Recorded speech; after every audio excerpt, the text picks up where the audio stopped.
Live with CDP Sports Talk, a weekly sports and entertainment podcast sponsored by Barry Cullen Chevrolet. Live on YouTube, Facebook, Twitter, Twitch, and LinkedIn. And on audio via Apple Podcast, Google Podcast, Spotify, Anchor FM, iHeartRadio, Amazon Music, Radio Public, and TuneIn. Now, here's your host, Chris Palme.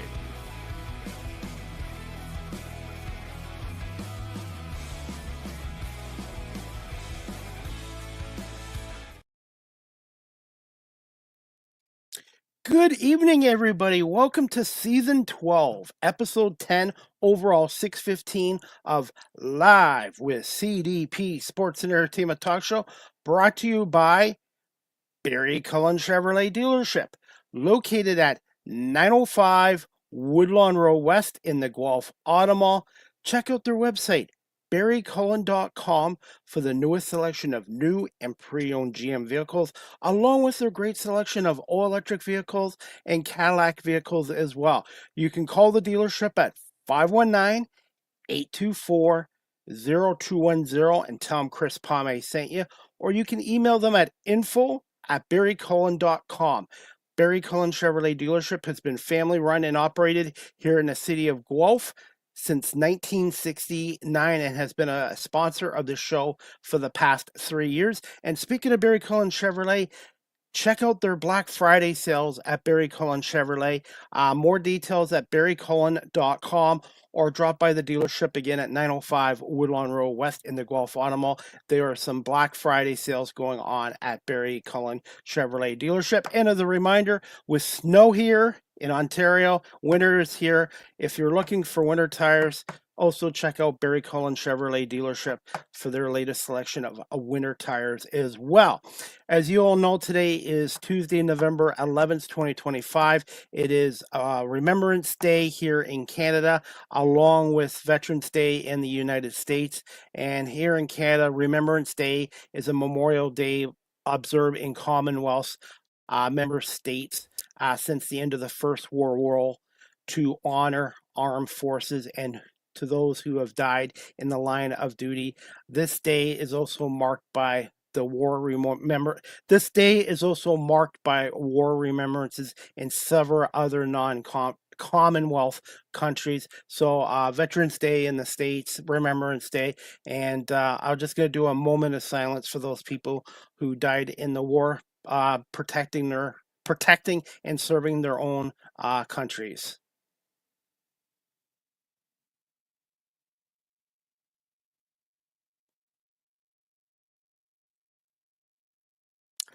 I hope everyone is doing well on this Tuesday, November 11th, 2025, here in Southern Ontario. Winter has come early here this year.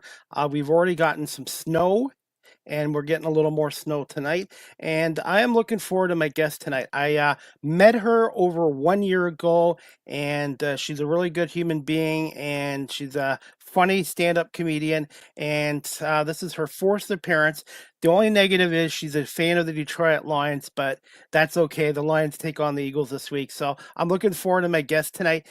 Get ready for our next comic, Kamryn K. She's a true Metro Detroit original. She's got more punch lines than the potholes on the I-75, and trust me, they land smoother as well. So we're going to bring on stand-up comedian and WWE super fan and Detroit Lion fan, Kamryn K. Good evening. How are you? Hi, Chris. Thank you so much for having me. That was almost one of the nicest intros I ever got up until the Lions part at the end. Sorry, I had to throw that little jab there. I don't think anybody's ever called me a nice human being before. I'll write that one down. That's going in the bio. Just like have a nice day. Exactly. By the way, I want to say, I know we brought this up during off air, but I want to say congratulations on your engagement. And how did that come about? Is there a Thank story you. you can tell us? It's not a very the nicest one. He proposed to me back in February, painting it into a picture. We were both separately painting. I actually have them in the room, but he showed me the canvas proposed with a ring that I was telling you about is really cool because it is certified Triceratop bone from Wyoming. Not as, way cooler than I thought a diamond or anything else. Just another proof that he knows me. And it just so happens that it's great that we're talking about him today. Shout out to the veteran in my life, Zach Watson. Love you, babe. What was the story behind meeting him? And I'm surprised he didn't do this at one of your comedy shows or at a sporting event. I think at one time he did because our very first date that we went on was to a Pistons game. Of course, always got to go to go Bills, go Detroit, go Eagles. Sorry, I just see that Rob Snyder. What about go Pistons? But definitely go Detroit. I think he did have a plan to do it maybe at a Pistons game, but it ended up being a little bit more personal just between us. Um, and then shortly after we went and drove all around the country, followed Route 66, right, went all the way to San Diego in a van with our two dogs as well that you may hear in the background a second ago. They were just kind of being rambunctious. But it's not as much as a funny story as much as it's just two awkward people that really like each other. Is he a stand-up comedian too? Does he do comedy? He does do comedy. He has always had an interest in it, but did not start up until before we started dating. And I forced him to at least do now 2 open mics with more to come in the future. Um, he's actually funnier than I am, probably. Really? Wow. I know he's not watching this right now. Probably he's really sick today, so he's sleeping up in Oh, bed. And normally he's always on it live. That's the only reason I'm saying it, honestly. I hope he feels better too, by the way. And Rob Schneider, he has his own podcast too, by the way, in Buffalo called the 716 Sports Blizzard Podcast. He's a huge Buffalo sports fans, but I'm trying to get him to be an Eagles fan. He goes, I have the Eagles winning over the Lions on Sunday Night Football. I mean, if we're gonna jump right into it, we can just jump right into it. It's gonna come down to offense versus defense. It seems that although both teams have their weak points, it just so, in my opinion, what lines up is that the Eagles' offense has been a little weak and our defense has been amazingly strong. So I think it's a no-brainer. Dan Campbell taking over from Wharton last week and really stepping up as the offensive coordinator. I think it's going to be a really interesting game. I'm a huge fan of the tush push. Don't get me wrong. We've talked about it before at a couple of other shows. They're my secondary favorite team would be the Eagles if I had to go with somebody else, mostly just because of how rowdy the fans get. But I had they took me basically between the quarterback Jalen Hurts and what's his face. Oh my goodness, sorry. I had a winning fantasy team last year just based off the Eagles alone. This year, I have Jonathan Taylor on my team, and that also I just happened to pick the MVP two years in a row. But when it comes down to offense versus defense, I think, yeah, Lions all day. I want to ask you that September 11th obviously is a special day in the States. What day is that on, and is that during a football game? Is my future wedding date? Yeah. So it is we're actually taking up like a full weekend. We're inviting people to come out a Friday, Saturday, Sunday, and the Sunday portion of it will be tailgating and football on. As long as there's not a Michigan State game on September 11th, which there might be, it shouldn't be any problems. But we have already the Sunday molded into the schedule. How's the comedy business these days, and especially in Michigan? I think that Michigan is one of the booming markets around here. It seems I've got so many friends like recently. I can't say that it's as booming as Chicago because I've lost a lot of good comics to Chicago. That seems to be just kind of the next step up once you kind of get your name on. But I also, from here in Michigan, this is actually the first time I'm announcing it, but I will be, I just got booked at Zany's in Chicago and I will be there on November 24th. Yeah, that's a big one. I'm really excited about that. But that'll be for a showcase. And like I said, I haven't even really announced that. This is an exclusive just for you. Congratulations, that's awesome. And by the way, one of my guests, I had her on my show 6 months ago. Her name's Charity Jones. She's a comedian. She's in the west in the southern states. Well, she's moving to Michigan in the next month or so. So she's gonna look to do comedy in Michigan. I think she's moving to Sheboygan. I think that's what it's called, Sheboygan, Michigan. That's what northern Michigan part. So I said I'd maybe Mhm. connect you with her as well. She's a really funny comedian too, and she's excited moving to Michigan, except for the snow part of it. Definitely send me her information. That was one of the best things about starting comedy. Going to my very first open mic, there was about 7 other comedians there. I walked in with a notebook. I said, "Where's the sign-up list?" They said, "Are you here to watch comedy?" I said, "I'd kinda like to go up." And those 7 guys, just every single person took me under their arm. I'd consider them a friend to this day. They showed me the Facebook groups to join, how to get on, showed me the schedule for all the local open mics. It's a very encouraging scene, and I'd love to extend a warm hand to her as well. I'm on the Future of Comedy tour, so we'll be all around Michigan, and Sheboygan has a really good brewery for blood orange honey beer. How far is it from where you live? Is it like at least 4 hours, 3, 4 hours? I would have to look it up, but at this point, I've driven well over 4 hours within Michigan to do comedy, so I'm sure I'll do it again. I'll be actually in Drummond Island again next summer. How big is connections and networking in the comedy industry? It is the biggest thing. I definitely see comedians that are not as funny booking shows just because they know how to network themselves or they're friends with the right people, and I see comedians that are really funny but can't get past the open mics because they're not networking themselves the right way. It's I didn't have any connections before starting it, but it doesn't hurt to just be friendly and to be out there. It's Yeah, I think it's definitely the zany show actually was given to me from a guy that opened up on the Mick Foley show, Mike Stricker, who is now going out on tour and roasting people while golfing. That is his professional job. Is he's going to all the different golf tournaments, and when people go and step up and do their backswing, he's on a microphone and getting paid to do it, and it just sounds like a dream. I have a comedian right now that's watching our show live on Instagram Live. Her name's Donna, or known as Blabs underscore comedy. If you want to follow her, she's a comedian out in Los Angeles and she's watching our show as well. And for people who are watching our show live stream tonight, if you have comments or questions for Kamryn or myself, please type them in the comments section as well. And my camera is shaking right now because it is set up on a bed and a dog is trying to make his way out of the It's bed. I it's not an apologize. no, it's okay. So There we it's not go. an earthquake. I've had No, people on my he's show. laid down. Okay, because I had people on my show a year ago from Los Angeles, Nino and Chris Spinelli, and they actually had an earthquake during our show. Everything in their apartment was shaking, and I'm like, "Are you okay?" And they're like, "Yeah, we got power and everything's good," but apparently Happens it's a all the Norman. time. Apparently they're used to it. I don't think I would like that too much.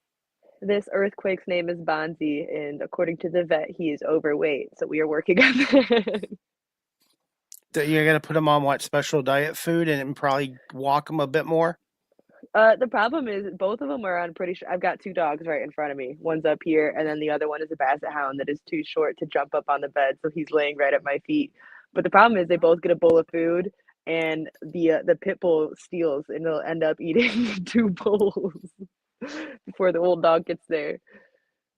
By the way, I am selling Cambridge Humane Society calendars for $10. So, if you would like one, or anyone that's watching this, the money goes to the Cambridge Humane Society, and the calendars are really well done. And I told them to give me 40, so I'm going to try to sell all 40 and raise $400 for them as well.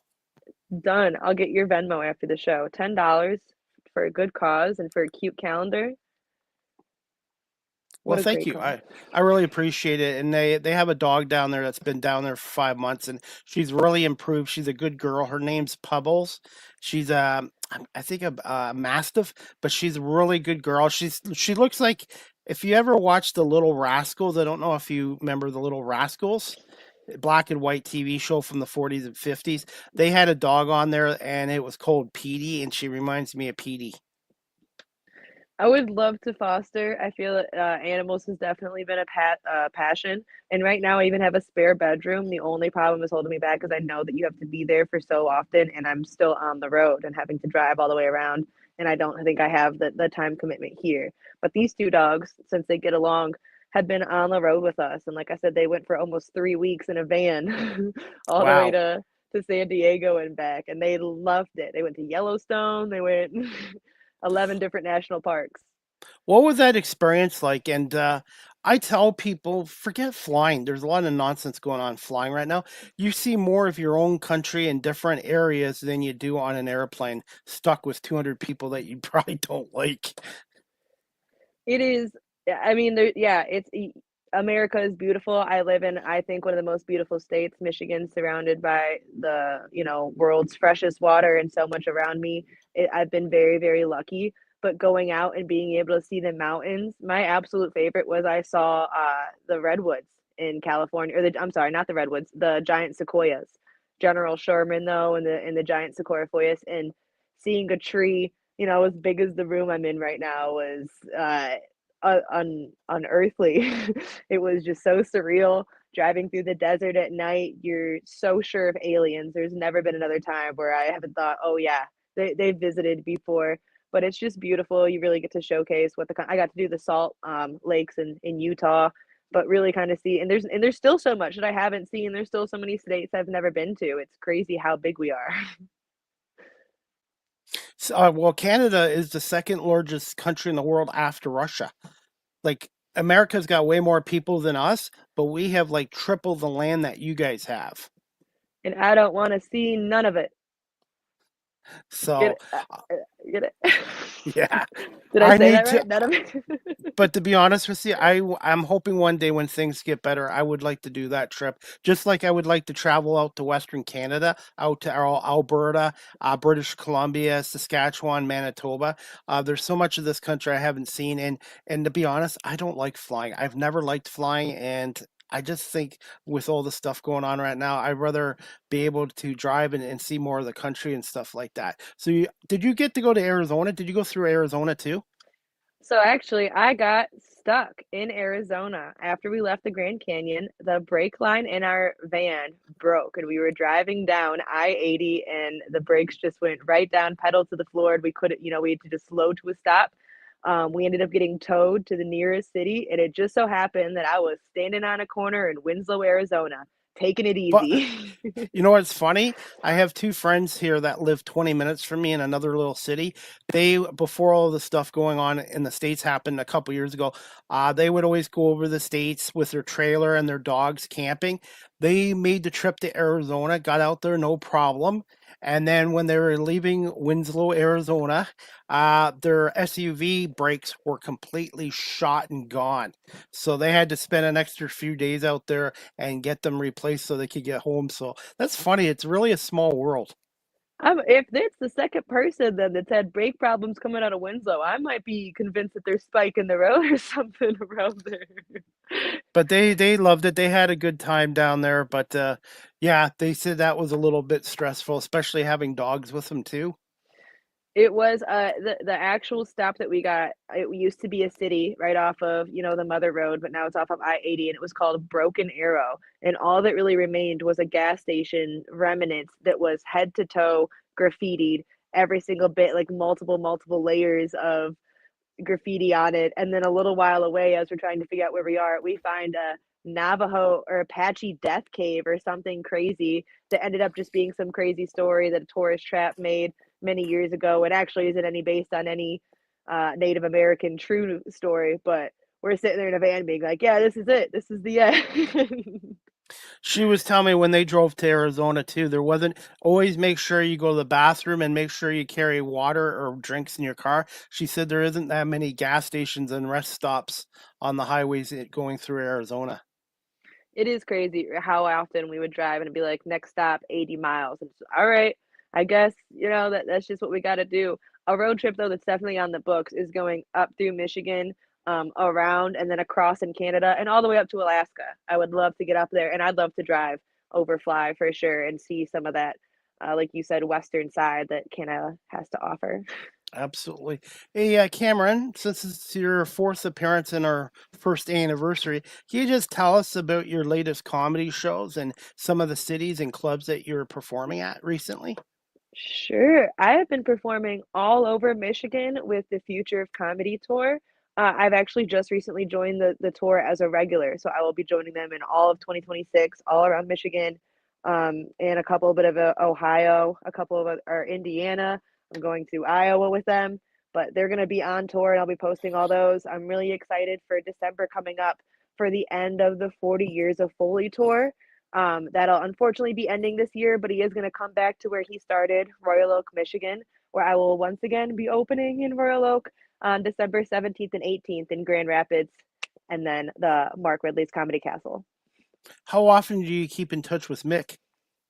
I think I try to keep in touch with him a lot more than he would like, but he's done. It's really easy whenever I see a post of his come up. I don't really comment anymore. I'll whip out my phone and Mick, that was such a nice post. Oh, I really like. You're so brave for saying these things. Thank you. And I'll just be saying, and he's always very kind. He hasn't told me to shut up a single time yet, but I will keep on pushing that envelope until he does. What makes him a good stand-up comedian? He is. I feel like when you meet a lot of these guys, obviously, if you watch his career, you know that he's taken some blows to the head. But talking to him, he does not show a sign of slowing down. He is actually so intelligent. It's not just his vocabulary, but it's the way that he articulates a lot of these stories. He has told, and he's actually even asked me, or and he tries. It's funny stories, and he takes other people's opinions, or he takes his really funny friends' ways of shortening it and getting to a punchline and actually setting it up. He's written many books before, fiction and nonfiction, so you know that he knows how to write and I think and edit himself very well. And editing is what makes it so punchy and quick to the bit. But he's a funny guy. What makes a good stand-up comedian, and obviously good storytelling is a huge part of it. What makes a good stand-up comedian? I guess like just oh man, I don't even know. I guess a part of that answer would have to be that I accept myself as being a good stand-up comedian. And if that's the case, it's just all confidence. You gotta fake it till you make it sometimes. I still I mean I think one time you asked me what defines a stand-up comic and I just said somebody who does stand-up. I don't think that, there's no gatekeeping if you go up and you've held the mic on your on under your tongue and try to tell jokes before, then why not? That makes you stand-up comic. But now even further in, I'd still at that level is like I said, there's people who have Netflix specials who I don't think are all that funny. And there's one of the funniest guys I know. I see down at Mark Ridley's at an open mic. Kamryn, I know you've been doing this for a number of years now. Since we met about a year ago, how much would you say you've evolved and improved as a stand-up comedian, even in the last year? In the last year has been a lot of, I feel, focusing on the business side of it. You can write your set and you can do the jokes, but as we kind of talked about before, if you don't know how to network yourself, then the funny jokes will only get you so far. I feel like I've been really trying to expand myself, really trying to focus on pushing on my social medias. I don't know if I've actually become funnier at all this year, but I know that I've improved my following online. And by some metrics, that's all that counts. How important is the business aspect of the comedy industry? I mean, for some people, it doesn't need to be important at all. I didn't think that this was going to become a job or something that I even could make money on. I thought that this would just be a hobby and a way to meet people. So it wasn't ever something that I expected to go into thinking, with a business mind. But once you start getting asked, or once you're on tour with people, you do have to start being smart about it at the same time. But I feel like for the person who just wants to get started, just get started. You don't have to worry about any of that stuff yet. It's just more important to get out there and find an open mic. Do it. Now, have you done stand-up comedian on the West Coast yet? The West I was Coast at part? La Jolla, the Comedy Store, not the one in LA, but the secondary sister store over in La Jolla. I tried to do a couple mics out in Colorado, and it kept on getting moved around. Actually, there was one bar that I was really excited to, but it was or New York Bills bar in Colorado, and it Wow. happened to be a Monday night game with the Bills, so they kind of shut down comedy night, and I was so blown away. I was like, not a Broncos bar. No, no, no. This is in like Denver, and they're like, no, no, no. This is Bills country, not us though. Lions country. Kamryn, I wanted to ask you this as well. I was going to ask you this too, and now I remember what I was going to say because I've had some other comedians on, obviously from Canada and the States. They tell me there is a difference between West Coast humor and East Coast humor. I guess you haven't really experienced that yet, have you? I haven't been. I think that it's more like LA versus New York kind of humor. Obviously, Chicago, I think, is going to more so align with the East Coast. But as of right now, I don't think that I'm as experienced enough to sanctify about the different. I know that it's important to. There is a degree where sometimes you have to know, oh, it's not me. Like this joke is funny. It's the room isn't funny. But there's also a degree of your joke should work in every single room. You should be able to go in front of an older crowd and have good jokes. You should be able to go in front of a younger crowd. If you're one of those guys who says, well, my jokes only work if you're under 30 years old and you get it, then you're going to really limit yourself on where you can perform. Basically, it's important to be diverse. Your humor and storytelling, the diverse. You want to try to get all kinds of ages because if you just do one age group, then you're stereotyping yourself, and you don't want to be known as, oh, she can only do comedy for people 40 and over. Diversify and adapt. Know your crowd. That's it. Do you mind? I feel you've rapid fire so many questions. Can I throw one at you? Yes, You're that's all fun, and I've learned how to think on my feet too from doing this show. you're always so sweet and you always are asking some of these best questions and I always never get to hear your side of the things. You've talked about how you've wanted to get into comedy before and I think you've said that you've had interest and I know that you got to get it. What would be a joke that are you ready to do a minute right here right now? I just don't know if I'm funny enough. It's one thing to be funny in front of your friends and family and coworkers, but I think it's totally different between doing that and then being funny on a stage as well. Because sometimes what's funny to your family and friends might not be funny to your audience as well. Yes, but then also sometimes it's even funnier what happens to your family and friends. I think you've But got it. You've got chops. by the way, I should put you in touch with one of my guests. She's been on twice. Her name is Paula Jane Newman. She's a stand up comedian, but she's also a meditation teacher, and she's originally from the UK. So I should put you in touch with her because she's a stand up comedian as well. And I don't think she's done comedy in Michigan yet. She's in the Los Angeles, California area. I would love that. And even if it's not trading comedy, I would just love to get some meditation advice. Yeah, she's a really good person, so I should, and that's what I love about this show too. Not just the storytelling, learning aspect, but I've also connected people as well through this platform too. Yeah. I, like I said, I'm jealous of the amount of people that you get to do and the fact that every guest you have isn't just, it's handpicked by you and it's about the passion that you have and it comes through in every interview. I love being here. Happy that this is our year anniversary, 4 shows in. Well, thank you so much. And it's the guests that make the show. And people don't realize too, even though I do this show from home, the on air part is the easy part. It's the behind the scenes stuff. I'm sure it's the same with comedy, same with the music industry too. Doing the on air stuff is the easy part. It's the behind the scenes promoting, booking clubs, like in your case. For me, it's booking guests, and you have to be flexible too. Comedy, radio, media, whatever career you're in, you have to be flexible and accommodating, and I try to do that with my guests too. And sometimes I get told no, like no, and but you know what, I have no problem with that. I'd rather be told no than to be ghosted, because nowadays a lot of people are afraid to give somebody an answer even if that person doesn't like that answer. But that's no is part of it, and I don't look at it as a failure. I look at it as a no for now, and focus on getting more guests. It is crazy. I mean, I've had people flake on me, and I mean, I think at one point I said that we'd do this interview, and I think I've even flaked on you once. And it definitely, No, I no, try you to. haven't. Oh, never. No, no. I, I think that I always try to give people grace. Everybody makes mistakes, but then you also do Yes. see that people Yeah. continuously. I'll give you once. The second time, it kind of, all right.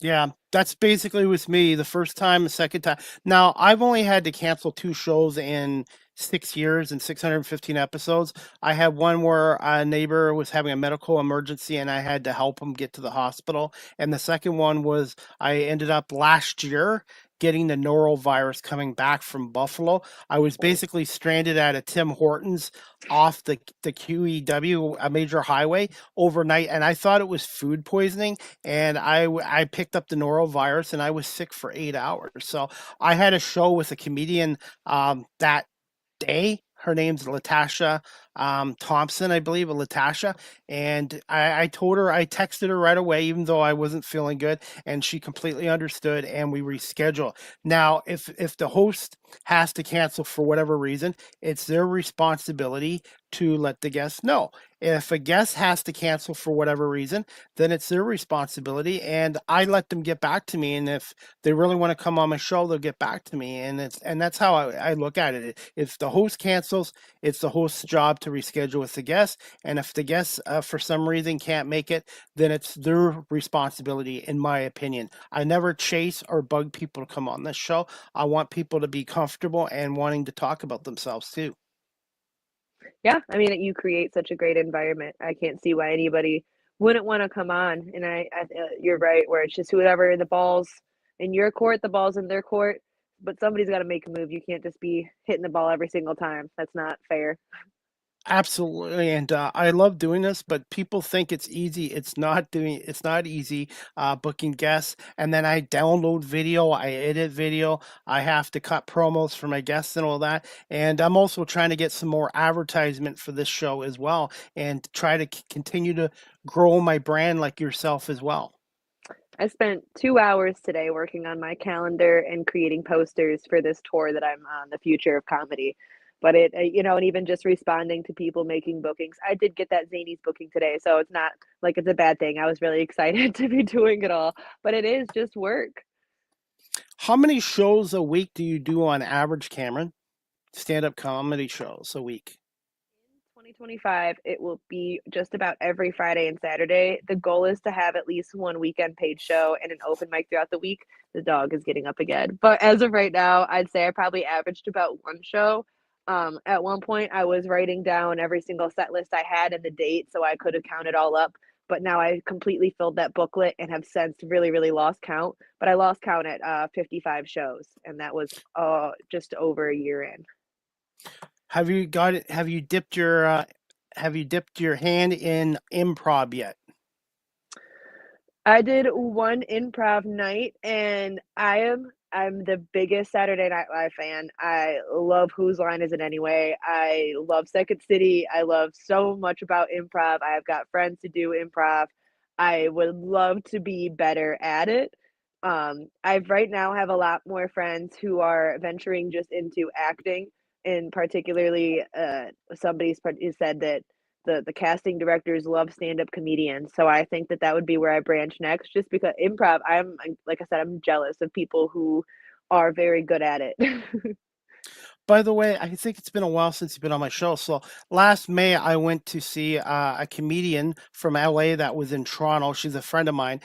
Someone else that you should be put in touch with. Her name's Mary Kennedy, and she did stand-up comedy at Second City in Toronto. So if you ever come to Toronto, Second City is where the late John Candy and a lot of the guys from SCTV performed here as well. And it's only like a 7-minute walk from the Rogers Center where the Blue Jays play. So if you ever get a chance, perform at Second City in Toronto. I need to get back there. And they do have comedy clubs, comedy classes for people that are looking to get into comedy too there. Second City is one of the biggest stepping stones to Saturday Night Live. They always, I feel like, can pluck at least one or two people out of there. Feels like with every cast, and some of the best have come from there. Was Mike Myers? Was he a Yes, Second City player and as well? I missed him by a couple hours. He was there that day, and I missed him a couple hours. He's obviously from Scarborough, which is a suburb of Toronto, but he still pops by there, and I kind of missed him as well. And apparently, he's really down to earth. He's not one of these egomaniacs and stuff like that. He's very approachable to people. Even if I didn't get the opportunity to perform at Second City, if I'm ever in Toronto, I would just love to watch a Second City show, watch a Blue Jays game, there's so much I need to get back to do. I did go there once as a kid. Just I don't know if you knew that.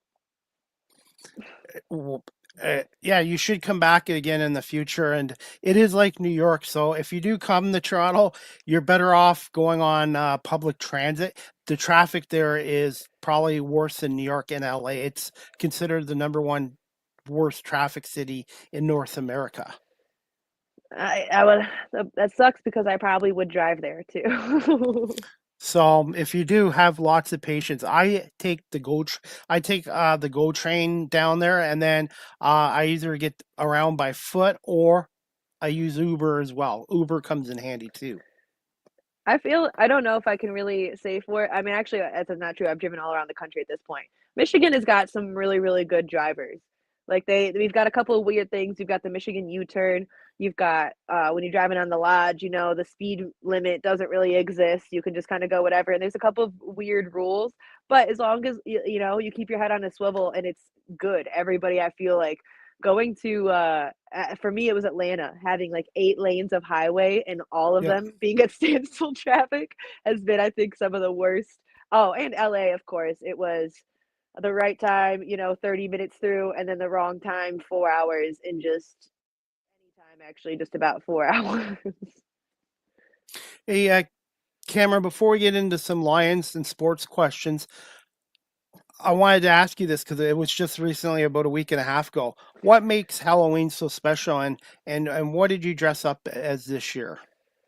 Halloween is my favorite time of year, and I think it starts September 1st. I celebrate for about 2 months of the spooky season. I love the creepy and the macabre. This year, I got to go with my fiance as a Ghostbuster and the Stay Puffed Marshmallow Man, and he was a blow up suit. I got to perform in costume, and I was just a skeleton, but I had my makeup all done and a skeleton suit on.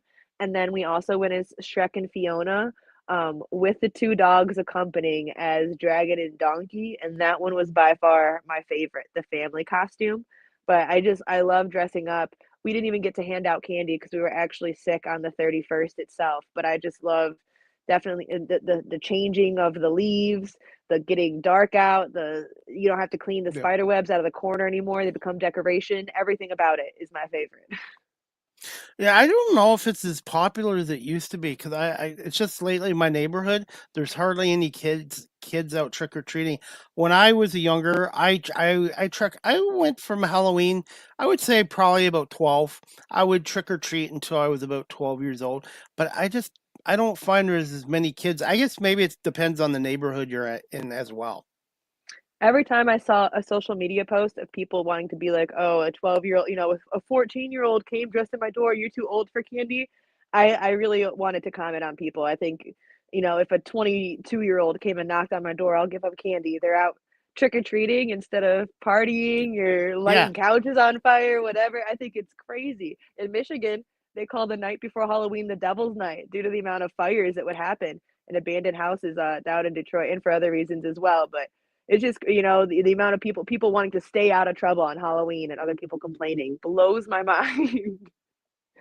Hey, Cameron, I'm going to put you on the spot with this question. What's your thoughts on your bucket list that you'd like to accomplish going forward as a stand-up comedian? What's on your bucket list next?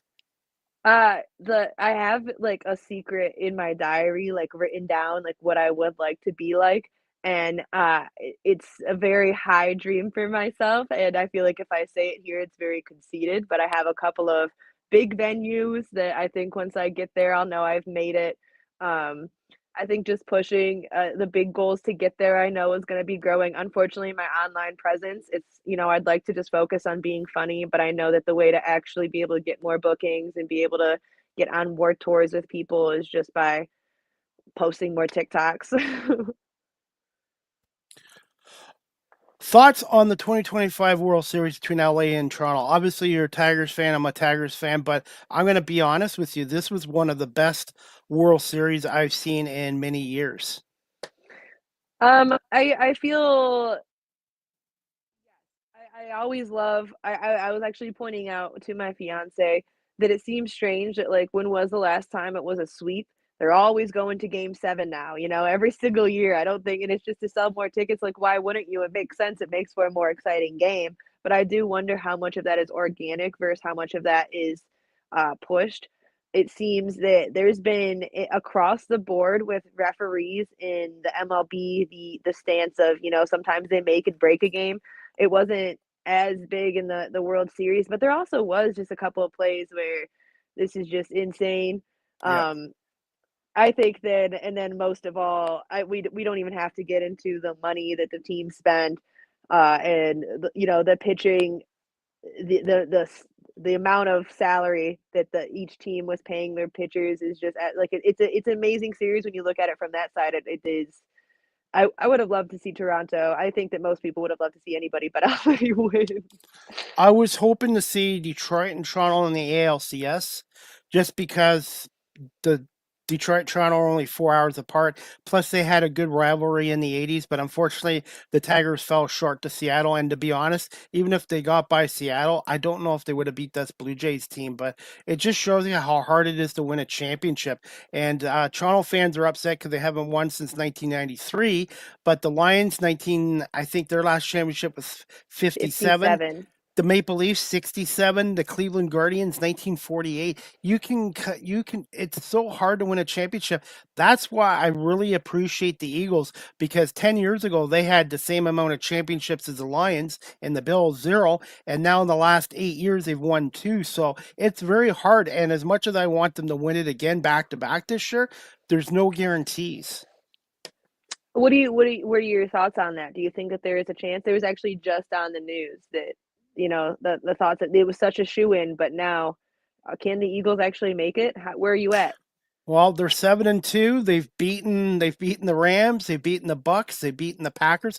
The Packers, whether you like them or not, the Eagles did help the Lions out last night by beating the Packers. But the Packers are better than a 5-3-1 team. And I'll be honest, the Packers defense is probably the best defense the Eagles are going to face this year. No disrespect to the Lions defense, but I Feels think disrespectful. Green Bay has probably one of the best defenses in football. Packers are going to make the playoffs. By the way, in your division, the Lions should make it. I think the Bears under Ben Johnson have a good chance to make it, and I think Green Bay. I think 3 teams in your division have an opportunity. As for the NFC East, the Giants are garbage. Washington has had a bad year, and Dallas, they're the Dallas Cowboys. So the Eagles are pretty well. If they can beat Detroit on Sunday at home at the Link, they'll be 8-2, and they'll have like almost a 5-game lead on every other team in that division. So the Eagles are pretty well got a good shot at getting that. So it's going to be hard. The Lions, by the way, the Lions and Eagles both came in the NFL in 1933. They've only played each other 36 times in the regular season. 36 times in the regular season and only once. Eagles lead the series 18, 16-2, and the Eagles have won the last 2 meetings that were at Ford Field with Jared Goff and Dan Campbell, but that was back in 2021 and 2022 before the Lions started getting good in 2023. So I am excited for the matchup. I had another point, and yeah, it's Washington at the bottom. I was really excited this past week to see Washington against Lions, especially after obviously they beat us last year to take us out of the playoffs, and it was really exciting to see that matchup again, which is why I was actually really sad to see Jaden Daniels being taken out like that. I think it's sad every single time to see an injury like that happening. You're never rooting for something like that, but I was hoping for a more competitive game. Upon seeing that he wasn't going to be in, I didn't think that they had a chance from the get-go. the Lions kind of really needed that game too, because not just because of what happened last year with Washington beating Detroit in the divisional round at Ford Field, the fact that they lost to under 500 Vikings team at home the week before, which kind of shocked me and surprised me. So I think the Lions redeemed themselves, but Washington really is better than their 3-7 team, but too many injuries, and unfortunately, and you lose your starting quarterback. Injuries can do a lot of damage, and the Lions were able to manage to get through it last year. But look what happened in the playoffs. Injuries eventually do catch up to you, either in the regular season or in the playoffs. So the biggest thing is to walk out of every game healthy and stuff like that. I would like to, blame injuries, and that's what we did every single game last year, and it was true. Obviously, we were riddled with it. This year, we've been a bit luckier, but then there's not really an excuse the way that we played off of our bye week. And, and we can't blame that on injury when we just played like absolute trash. I Trash. don't, yeah, I mean, that was hard. I was actually at that game, as you saw, and that Yes. was that was a blast. Ford Field's always, so pumped and full of energy, and I did not expect to see a loss that day. That was just rough all the way around. The Vikings are another disappointment. Besides Washington, Minnesota's really kind of come down to earth this year as well. But it was good to see J.J. McCarthy get a win against the Lions. Whether you like the Michigan Wolverines or not, he did help them win a national championship. I do think J.J. McCarthy, long term, I know this is his second year in the NFL, but really he's still a rookie because last year he Yeah. missed the entire year as a rookie. So I think the Vikings do have their quarterback. It's just going to take a little while, maybe another year or so, for him to get used to the NFL, because the NFL is a lot harder, a lot faster, and stronger, bigger than college football is.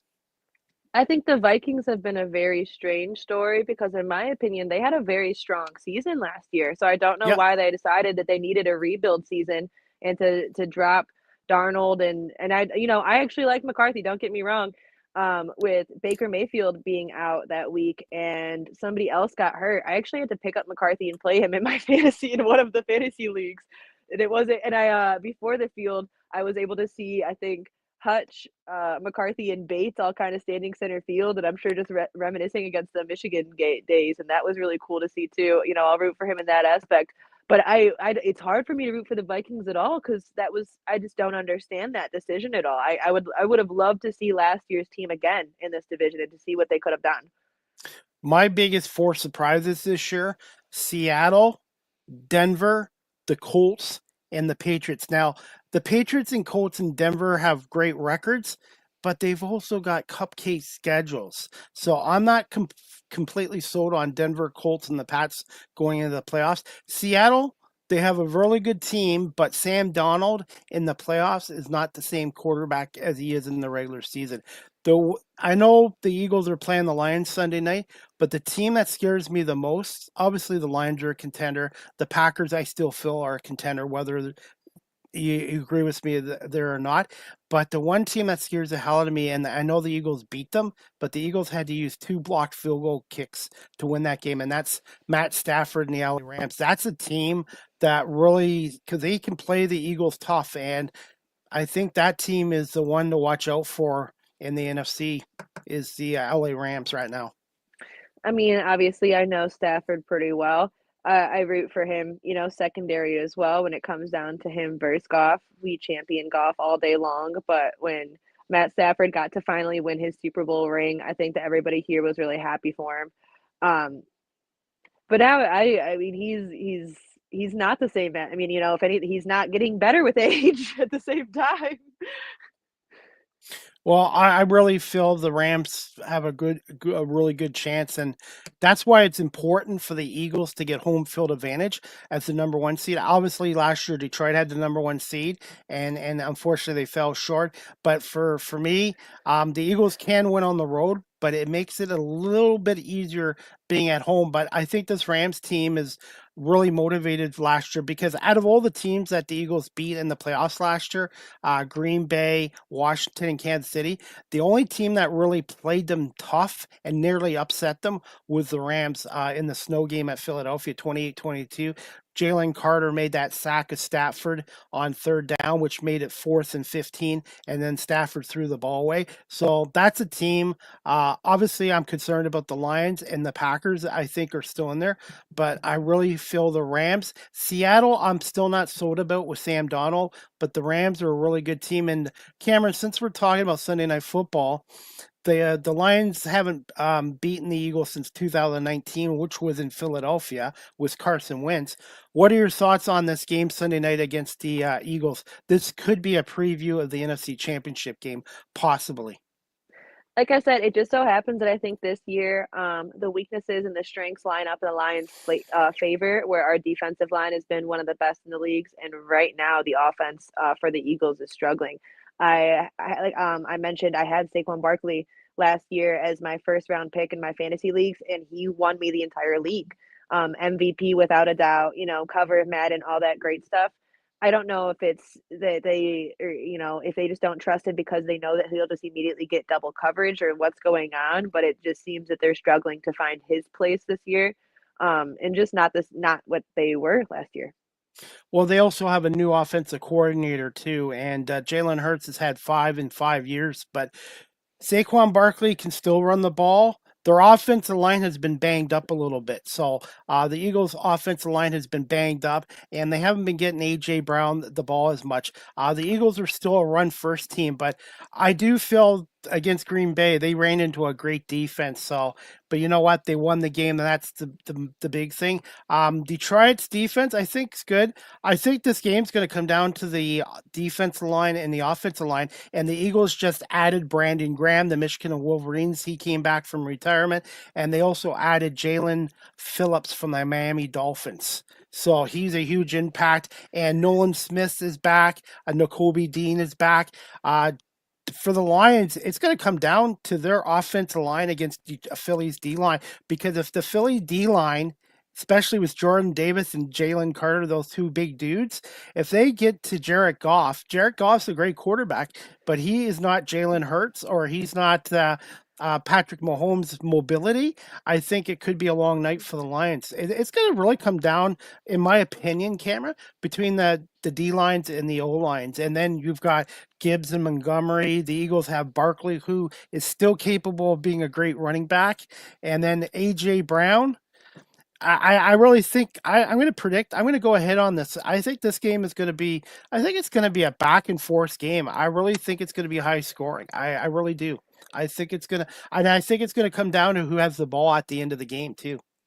A high scoring game, I don't think plays in the Lions' favor as much as the Eagles. I think that Goff, as much as I love him, champion above all else, against the Vikings, even from the very first quarter, I was watching and being like, is he injured or something? Like, what's going on? Unfortunately, if he does, we've just seen it before, if he gets hit hard enough, it will shake him. He's been shaken before, as opposed to, I don't think that Jalen Hurts obviously has, I'm not saying that he never will, and you never know, the Lions defense hits you harder than anybody. But I'm excited. Yeah, I am too, because both cities love their football. Both cities are passionate. I think Detroit's just a smaller version of Philadelphia, and these teams don't play each other often. And Dan Campbell would fit in well in Philadelphia too, because he's a blue collar, no nonsense guy. And Nick Sirianni, everybody hates him, but he just wins. He's 55-22, and Sirianni took the Eagles over the same time Dan Campbell took over the Lions in 2021, and Nick's taken the Eagles to 2 out of the last 3 Super Bowls, and Dan Campbell has turned around the Detroit Lions into a contender and changed their culture, and he's one of the best coaches in football. I really feel this is going to be one of the best regular season games of the year. Everybody was talking about the Chiefs-Bills. I really think the Eagles and Lions, the Lions want to prove something to the Eagles, and the Eagles want to say, hey, we're still the top dogs here. We want to show the Detroit fans that we're going to be the number 1 seed, and the road to the Super Bowl is going to go through Philly. So I really feel this is going to be a high scoring game. And I also feel the running games are going to be huge in this game, because Gibbs and Montgomery are one 1-2 punch. And the Eagles have Tank Bisbee, who they got from the Jacksonville Jaguars. He can beat you too, but I really think Saquon Barkley. I really feel this is going to come down to the running games. I think the offensive lines, and I think it's going to be an exciting game. I'm looking forward to it. Sunday Night Football at 8:15. It's going to be exciting and it's going to be great. The only thing that I'd be worried about is previous games this year that have been decided by the refs. It feels that there's been a too many bad calls and too many calls not called enough. And like I said, Eagles or Lions, I'd rather the Eagles win than have the refs just ruin another unfortunate game. I'm hoping, as well as Detroit fans, they call this game even. Like, I want to let the players decide the game. Don't let the officials decide the game. I understand that there needs to be, but I feel there's just been too many calls this year that have been game ruiners or just outwardly not fair, that it's pushing me to automate football. Why do we still have people there if they're just going to ruin it, you know? What's your prediction for the game? I would not like to see a shootout, like I said, because I think that holds it. I think that the defense is going to hold the Eagles, and they're going to have to really, really try. However, it feels like when that D line goes 100, our offense sometimes does take a low day or an off day as well. You never know. Jared gets hit one time as well. It falls down. So I think it's going to be a close, low scoring game. I got the Birds winning at 34-31. I really feel it's going to be back and forth. I'm going to say 15-21 Lions. 21-15 Lions. I got 34-31 Birds, and I think Saquon Barkley is going to have a big game, and I think Gibbs and Montgomery are going to have a good game too. I just think it's going to come down to who has the ball last and which team makes the less mistakes. Nobody can afford to turn over the ball here. It's been really cool, or I guess not really cool, but it's been exciting to see some of these blocked kicks really have a bigger meaning in the game this year. I feel like I've never seen a season with this many blocked kicks. It's been insane. I don't know what they're doing different, but I do, any more excitement to the game that way. A couple of new plays is always just fun to see. Who knows? Maybe another block kick. And the Eagles had two in the same quarter against the Rams, and one was returned for a touchdown at the end of the game. They hadn't done that since 1978. But yeah, you're right. The Browns have blocked a kick against the Packers. There has been more. So special teams could play a factor in this game too. And that would also, how many kicks have the special, or how many kicks have the Lions special teams blocked this year? I don't think any. So that would once again be another column in the Eagles. But it is, like I said, it's never too late. I think our special teams, I don't know what they've changed, but it seems that all of them are going to get at least one this season. Lions are due. We should do a friendly wager on this game. I would like to get, I'll wager a second calendar. I'll buy two and give one away for Christmas. Okay, deal. And I'll just have to think of something for you as well. I'm really looking forward to this game because to me this is like a playoff preview of the NFC Championship game. But who knows? Things can happen between now and then. But I'm just really looking forward to it. And hey, the Pistons are doing well. They're 9-2. 137-135 crazy comeback win last night. The Red Wings were doing good, but they're now 9-7, and I'm not sure about them. But and the Lions are 6-3, so all three Detroit teams are over 500 right now. I do like them all except for the Lions, and we'll see what happens this Sunday. But Kamryn, before we wrap things up here in a couple minutes, I just wanted to get a little WWE news from you. Can you just tell us about the little bit of latest of the world of WWE? Well, the biggest and the saddest news right now is going to be John Cena's last Raw match that happened last night, and his final match will be happening next month. It's going to be sad to see such an influential part of my childhood moving on. I'm excited to see. I think that WWE has been really growing outside of its niche and kind of getting more and more mainstream. And there's going to be a couple of movies that are coming out next year with the Mortal Kombat. I don't know what Drew McIntyre is in, but now it's been known that that's why he stepped away. And I'm excited to see when those come out. Hopefully the graphs just keep on going and going. It only helps me as once again I'm opening for Mick Foley this December 17th and 18th here in Michigan. Awesome. Keep plugging that too, by the way. What are your thoughts? I just found this out this morning. What are your thoughts on, I knew about the one part. What are your thoughts on CM Punk getting the world title back? And obviously he's going to hold it for a while. And John Cena winning the IC title for the first time. And where do you see him losing it? Do you think he'll retire with the belt, or do you think he'll drop that title? I, more than anything, fingers crossed, would love to see one more iteration of a spinner belt before John Cena steps away. It is one of my favorite belts of all time, and I would love, especially with the Intercontinental Championship, I think that'd be sick to put a spin on there. There's nobody better to lose it than Dominic Mysterio, but of course he was going to have a belt for this last match. If anybody can retire with a belt, it's him. But I think that he's also one of the guys who just, that's not even it's more important to him and the way that he just set it up with NXT being so involved. I think that John is the type of guy to be able to hand those reins off, and that he's definitely going to pick his protege. And what's going on with Brock Lesnar? They brought him back. He squashed Cena in a match. What was the point of that? I think that there was supposed to be more of a storyline between them, and Brock Lesnar still has some heat around his name, and people aren't necessarily ready for him to come back, or people weren't as excited as what they thought they were going to be, and I think they just pulled back after that. But as we all saw, the promos from WrestleMania next year, Brock Lesnar is going to have a bigger role with that. So we'll see. I don't like him. What do you expect to see in the 39th annual Survivor Series War Games in San Diego in a couple weeks? I believe November 29th, I believe. I expect to see some more of mommy, and I expect to see what she's gonna do. That's what I'm excited for. The fact that it's gonna be hard, I think, to not see John Cena. It's gonna be really hard. Um, I like I said, I think I might just focus on the women's match so I don't cry. What do you think of the title changes to women's wrestling lately?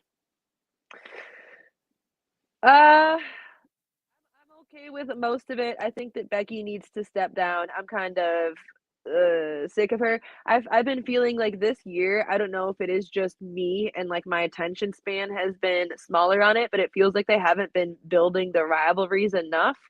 Like I said, maybe it's that I kind of took, or it's been harder to watch every single NXT Raw and SmackDown every single week, but it just seems like the second that a rivalry starts building up, it's done and over with, and then they've moved on. And I would really like to see some more longer term things going on. I really liked the Charlotte Flair and Alexa Bliss team up. I always thought that that was fun. Uh, yeah, I hope they don't turn one of them heel because I know eventually they will turn one of them heel and probably Charlotte, but they should just keep it going for now. And I find the storytelling seems to not last long. It's very inconsistent and sometimes you can do a good storyline for a long time and it seems nowadays it's like, okay, we'll do this for a couple matches, couple months, we'll move on. I think that sometimes some of the most memorable moments looking back are the promos cut, right? That's what I quote more obviously than the matches is some of these promos that are from the all time. And I can't think of the last time that somebody has been cutting an all time promo. I'd love to see more creativity with that. And like you said, more depth and storyline. Before we wrap up the show, Kamryn, I'm just going to play a little clip of one of your comedy clips from your TikTok page. And what is it? Spam is Cam on TikTok? Spam like Cam. Spam like Cam on TikTok, guys. Please subscribe and follow and like. And I'm going to just play this clip right now. It's from the Comedy Punchline Lounge. $1 million ideas that we has blessed me with. Number one, I think that celebrities aren't using their voices enough in GPSs. Like, I know there's some celebrity GPSs, but they just don't hit right. Right? Like, I don't want to hear Adam Sandler giving me directions. I want to hear Billy Madison giving me directions. Like, when he's drunk, Mr. Kamryn wants you to take a left turn. No! You missed it! Turn around!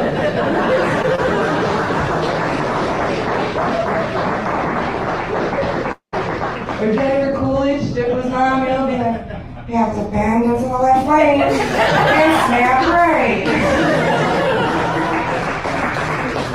But like, imagine Jimmy Carter giving you directions.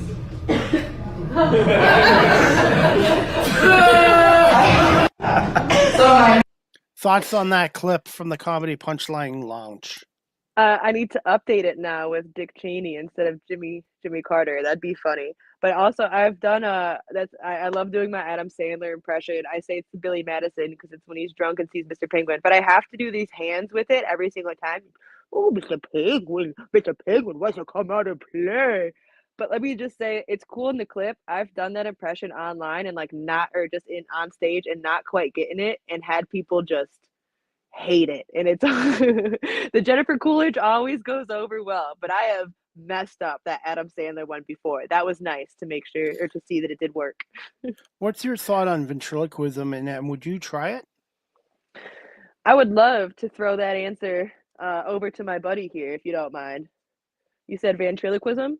Yeah. Well, Mr. Sacco, what do you think about ventriloquism? I think it's pretty sweet.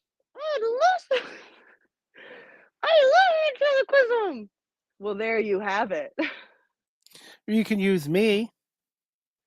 All right.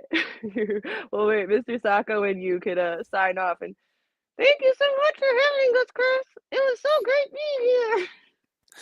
You're welcome. Well, I'm now 5'6", so maybe at this rate I'll be your sidekick. Right, I had to prop you up on my knee. Yep. But I'll be wearing my Eagles gear. I'd hate to shove my hand that far up there, but if it's You wouldn't do that. no, I could get it down. It's all right. You're But pretty close. thank you. Go All ahead. jokes aside, thank you so much for having me. I can't wait for our fifth show together, a year in, for Survivor Series, for however you'd like. Yeah, I definitely. always love being on the show. And I'll get Nikki. I'll see if Nikki's schedule works out with yours as well. But what's a fun fact about yourself that your fans might not know about you? I also eat fire. Besides doing comedy, I am a little not a pyro, legally not a pyro. I'm not saying that, but I like to eat cotton balls and light things on fire and eat them. Really? Yes. Where did you get Next, that from? Pick that up from? just being a bored kid, and figuring out if I could. But for the fifth show, I will have some cotton balls on standby, and we'll have to do it. Okay, cool. And you already asked me a question. Do you have one more question for me or not? Of course. Of course. Give me a second to think.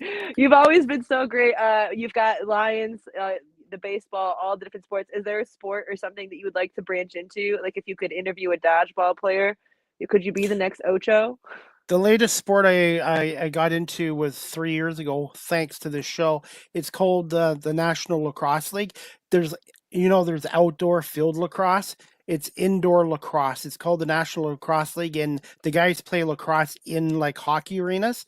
And it's now I watch it as much as the NHL, if not more. So that's the newest sport. I cover about 7 or 8 different sports, but right now lacrosse would be my latest one. Soccer, it's fun to play soccer, but to watch soccer on TV is like watching paint dry on a wall, in my opinion. I'm excited. There's a soccer club coming to Detroit. There's been one, but they're amping the stadium, and it's becoming a bigger and bigger thing. And it's And I, huge, yes. It is yeah, huge. right. Whether I like it or not, soccer is a global sport, and maybe one day Detroit will get a national what's they call it, Major League Soccer team, a MLS team as well. It would be fun. It's cool to see Miami playing so much. I watched Ted Lasso, so I'm all into it now. I got another viewer watching. His name's Evan. He's a friend of mine. He just says, "Go Rock, go Chris." He's a lacrosse fan, and they have a team called the Toronto Rock, and he's a huge sports fan too. So he wanted to say hi to you as well. Thank you. Hi, Evan Goo. Goo's not really his last name. He just uses that as his professional Facebook name. Whatever his last name is, it's not as cool as Goo, I'm sure. So you can use that in your next comedy act, and I'll be your sidekick. Yes, I don't want to say my dummy, but you'll be right there. Just be nice to me, though. Be nice. Oh, how could I be mean, Chris? I'll look up to you.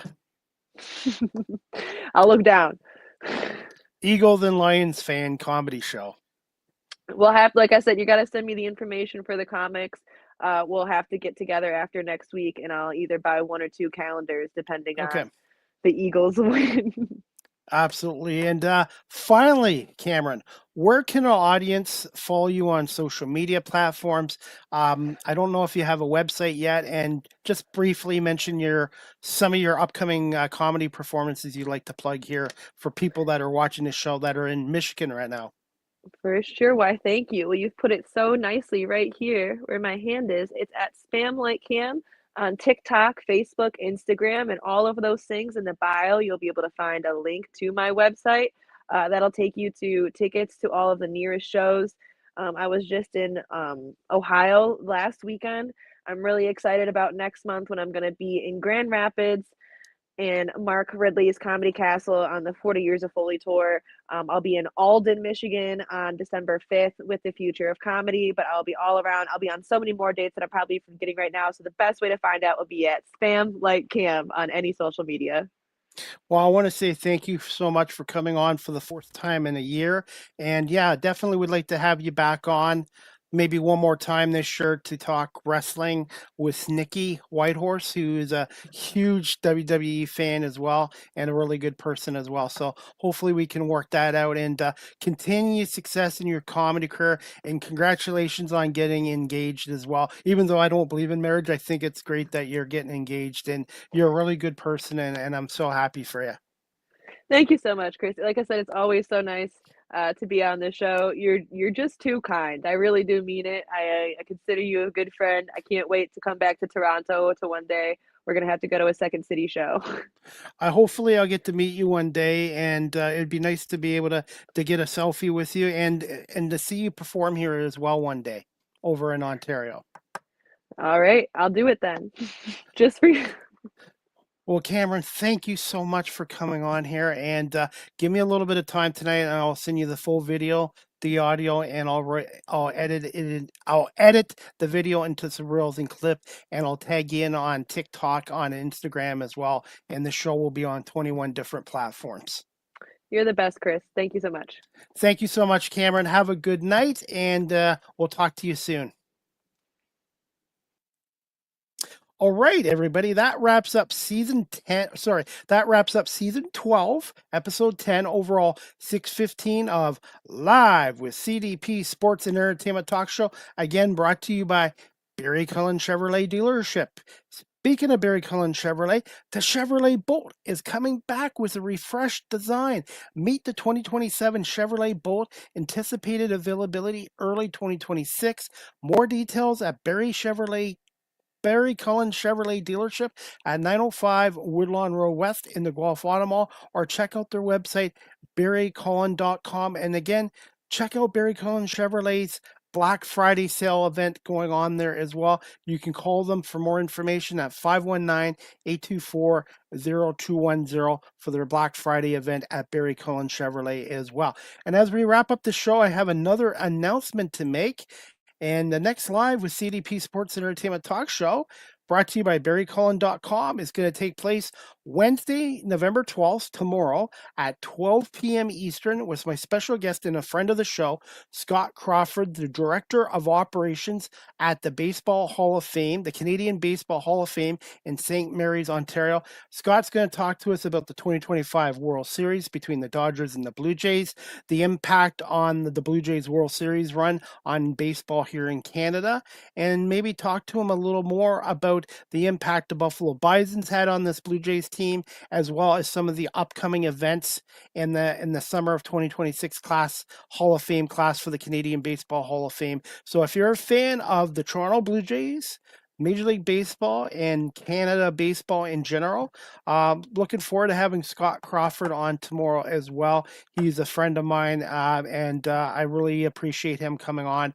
And he loves the Blue Jays and the game of baseball as much as anybody as well. So Scott Crawford, Director of Operations from the Canadian Baseball Hall of Fame, tomorrow at 12 p.m. And if you've never been to the Canadian Baseball Hall of Fame, I know it's their off season right now. They have off season hours. Go to baseballhalloffame.ca, baseballhalloffame.ca, and you can check out their off-season hours. And you can also email them at info@baseballhalloffame.ca, or go to the baseballhalloffame.ca site as well. It's in beautiful St. Mary's, Ontario. It's about 45 minutes, 50 minutes from Guelph, and maybe 25, 30 minutes to London, Ontario. It's really awesome. It's located at 386 Church Street South in St. Mary's, Ontario. So big shout out to Scott Crawford, and look forward to talking to him tomorrow about the Dodgers Blue Jays series and what's going on at the Canadian Baseball Hall of Fame for the rest of this year and for the 2026 year as well. And as we wrap up this show, everybody, you can also get your personalized video message from yours truly from cameo.com. Type in Chris Pame and book your Cameo today. You can also follow this content creator on Blue Sky Social at Live with CDP19 on Blue Sky Social. If you're looking to adopt a pet, check out the Cambridge District Humane Society at 1650 Dunbar Road in Cambridge, Ontario. Telephone number 519-623-7722, extension 0, or visit their website, cambridgehumanesociety.org. All the pets and animals that are up for adoption, their profiles and information is available on cambridgehumanesociety.org. And also, for the next month, I am selling 2026 Cambridge District Humane Society calendars for only $10. The money and the proceeds go back to the programs at the Cambridge District Humane Society. And if you're looking for a birthday gift, a Christmas gift, or a Christmas stocking stuffer, these calendars are wonderful gifts. And you're also helping support the work the Cambridge Humane Society does with our furry homeless friends as well. So please consider buying a calendar from yours truly. I am selling 40 calendars and hopefully raise $400 for the Humane Society in Cambridge. If you'd like a calendar, you can email me at cpame19@gmail.com, cpame19@gmail.com, or you can DM me on any of my social media platforms. Calendars are $10. Now, if you're outside of Guelph, Kitchener-Waterloo, Cambridge area, and I have to mail the calendars, shipping will be extra. And if you're from the States or another country, shipping will be tacked on to the cost of the calendar as well. So I'm hoping to sell 40. I've already sold 20. And I want to give a shout out to Andrea at Cipriana's Pizzeria in Cambridge, Ontario. They have a restaurant, and they're selling some calendars there on my behalf as well. So check out Cipriana's Pizzeria in Cambridge in Hespeler Village. They're located at 22 Queen Street East in Cambridge, Ontario. Their website is ciprianaspizzeria.ca, ciprianaspizzeria.ca, and they do have great lasagna there, by the way. Live with CDP Sports and Entertainment Talk Show again is live streamed on YouTube, Facebook, Twitter, X, Twitch, LinkedIn, and now available on Instagram. You can check out my website, beacons.ai/ChrisDPame. You can also follow this content creator on TikTok at Chris Pame. StreamYard is the official live streamer provider of Live with CDP Sports and Entertainment Talk Show. If you're into webinars or live streaming, check out StreamYard.com. They have basic free plans, paid professional plans like I do. And if you're a business that does a lot of webinars or live streaming, go to StreamYard.com and contact their sales department for pricing as well. And yours truly has been with StreamYard now for five years, and I give them a big thumbs up. Finally, guys, Live with CDP Sports and Entertainment Talk Show. The audio version is on these platforms: iHeartRadio, Amazon Music, Spotify for podcasters, Apple Podcasts, Breaker, Pocket Cast, Spotify, Castbox, LinkedIn, Pandora, Tuned In, YouTube Music, and Good Pods. Please like, share, and subscribe. Finally, guys, you can email the show Live with CDP Sports and Entertainment Talk Show at cpame19@gmail.com. Any comments, questions, suggestions, feedback would be greatly appreciated. And also, if you'd like to contribute to my YouTube channel and my talk shows, I am on PayPal. Go to Chris Pame on PayPal and if you'd like to make a donation to support my YouTube channel and my content, that would be greatly appreciated. Chris Pame on PayPal. Finally, guys, you can follow me on Facebook, Twitter, X, Threads, Instagram, LinkedIn, Blue Sky Social, everywhere except Snapchat. And also check out my YouTube channel, Chris Pame Live with CDP Talk Show. Subscribe, like, and share there as well. And that wraps up our show. I want to say thank you to my special guest today, Kamryn K, stand-up comedian from Detroit, Michigan, for coming on today. She's been on my show 4 times in the last year, and she's a terrific stand-up comedian in the Detroit area. So please make sure you check her out as well.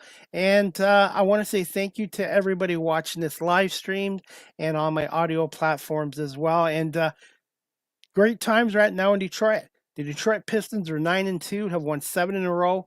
Keith Cunningham, 46 points last night in a 137-135 win over the Wizards. The Detroit Wings are still off to a good start. They're 9-7, and the Detroit Lions are 6-3, taking on the Eagles this week as well. Sunday Night Football, Philly, Detroit at 8:15, and to me, that's the game of the year for the regular season in the National Football League as well. And the CFL's Grey Cup will take place this Sunday, November 16th, 6 p.m. kickoff from Princess Auto Stadium in Winnipeg between the Saskatchewan Roughriders and the Montreal Alouettes as well. That is about it, everybody. I want to say thank you so much again to Kamryn K and for everyone watching and listening to Live with CDP Sports and Entertainment Talk Show. Again, brought to you by Barry Cullen Chevrolet Dealership at 905 Woodlawn Road West in the Guelph Automall. I hope everybody has a great evening, and thanks again for watching and listening to this show, and we'll see you back here tomorrow at 12 o'clock noon with Scott Crawford from the Canadian Baseball Hall of Fame. Good night, everybody.